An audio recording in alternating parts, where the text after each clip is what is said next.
来看台南市生化特产试验所的牧草区，在2021年底发现有4只打出世的高病鹰。迄当时林业署的嘉义分署是为盲仔来保护因的收，后来这鸟仔大只咯，就飞走咯。也毋过伫去年底附近又搁发现有高病鹰出世咯。咱做伙来看卖。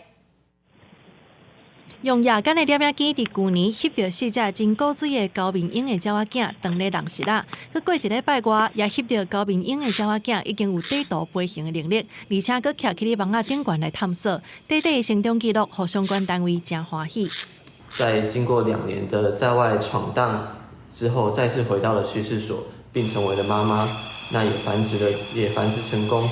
那我们也期待这一批离巢的草鸮宝宝能够顺利的在外闯荡、配对、繁殖。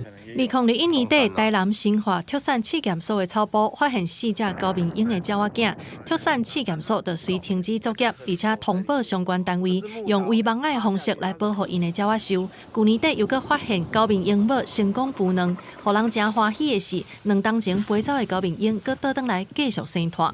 对，草鸮喜欢茅草。 那万一这个草鸮是在牧草地里面，就像这两次发现的情形，那我们就会赶快停止这个区域的割草，然后我们先架设隔离网，保护它们。 高面鹰主要分布伫咧嘉义、台南、高雄甲屏东的山峦甲平原一带，毋过因为栖地要移饲是真无简单，所以是无够稳定的栖地类型。生化特试所种大面积的草埔，有固定整理，也变作是高面鹰稳定的栖地。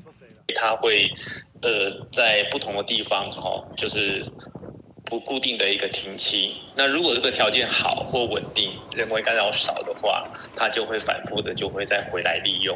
那蓄饲所的状况就比较经营的牧草经营的一个地点。高面鹰的保育得到重视，林业署未来也会持续透过国土立邦跨单位的合作，来维护营造更较侪适合高面鹰的成长环境。记者综合报道。